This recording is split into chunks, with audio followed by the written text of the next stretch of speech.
deify themselves, not because this is what the natives wanted to, but that's what the Greco-Romans had certain priests do for them, teach them the mysteries and other things. So now they took these things over into the Roman Catholic Church.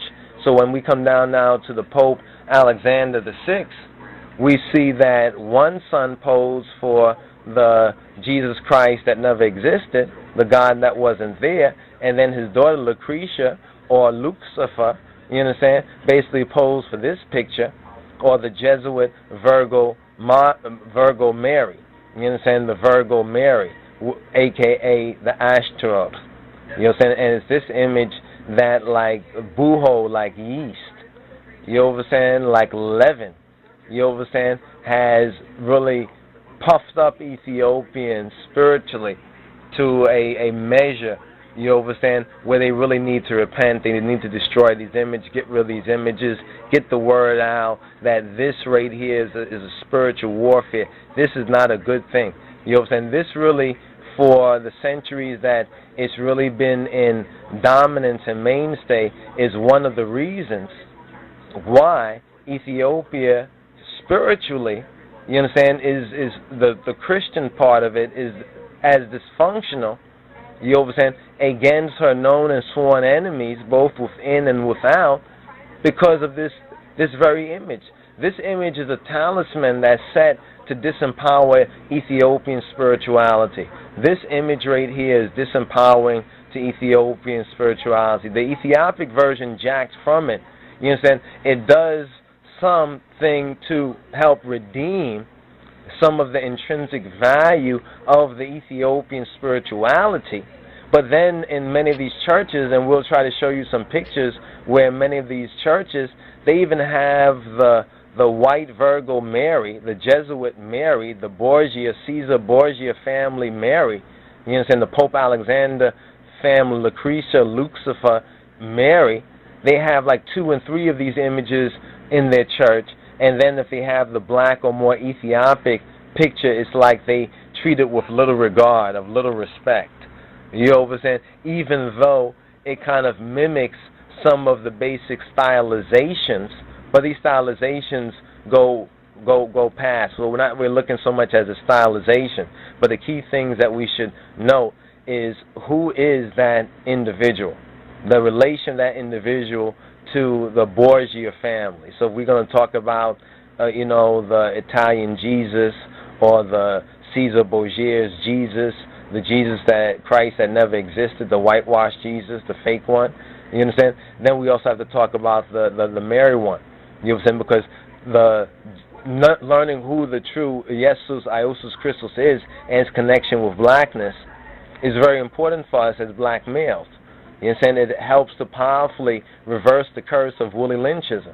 But what about our sisters, our daughters, our mothers, our wives, you understand, who have been spiritually disempowered, you understand, spiritually disempowered by this image? Because when they look at this image, even if they're not a Roman so-called Catholic, but this image by their fellow Ethiopians, you understand, their fellow black people regard this image to be the image of the Mother of God, even if they don't per se believe it. You understand? Because this is repeated to them, they begin to default. It becomes de facto truth. You know, de facto means not de jure. It's not by law, you understand, but de facto, almost like because it's like been in use, it's a matter of fact, therefore it is. It's like almost like common law. You understand? It's by common law that you recognize that this is, in fact, you show anybody this picture and you say, who is this? They'll say, that's Virgin Mary and that's baby Jesus. You see the work that we have? First of all, on our own selves. Physician, heal thyself. So we first of all have to take stock of this, you understand, for ourselves. You understand? In other words, take the speck out of our eye, you understand? And that speck, this image is that speck in our eye. You understand? But that speck, if it's not removed, it can blind one. You understand? It can bring harmful bacteria into your spirituality. And this very image has done just that. It has brought harmful bacteria into the Ethiopic last remaining of ancient Christianity's roots, or true Christianity and Judaism's roots, the true Hebraic way.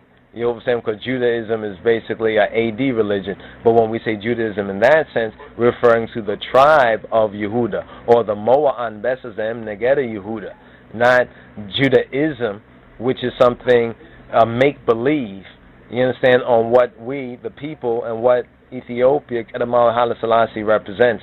But we really need to take stock of this image. It's very disempowering. Then when the men now, the Ethiopian males, they look at this picture, you understand, and they recognize and accept this is Virgin Mary too, then that means your wife, your baby mother's inadequate, unless she's a white woman.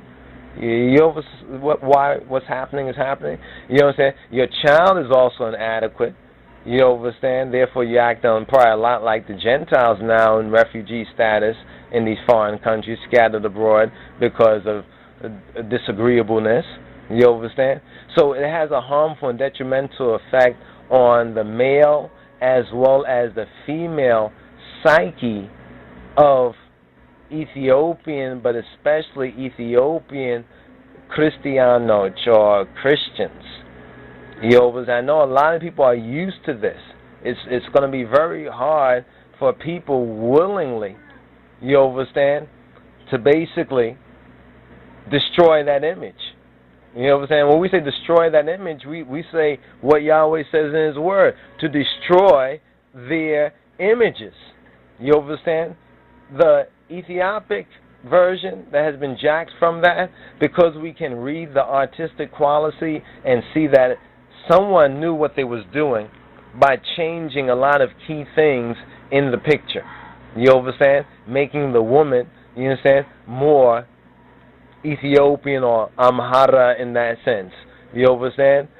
Putting a Bible in the hand of the youth, having the youth signal, having Mary have her hands covered in the way that it is, holding the handkerchief that she's holding. And if you now look at the other picture, the Jesuit picture, there's some very interesting sign, you understand, some very interesting sign that's going on, or witchcraft that is going on in that picture. But we really can't say enough about this.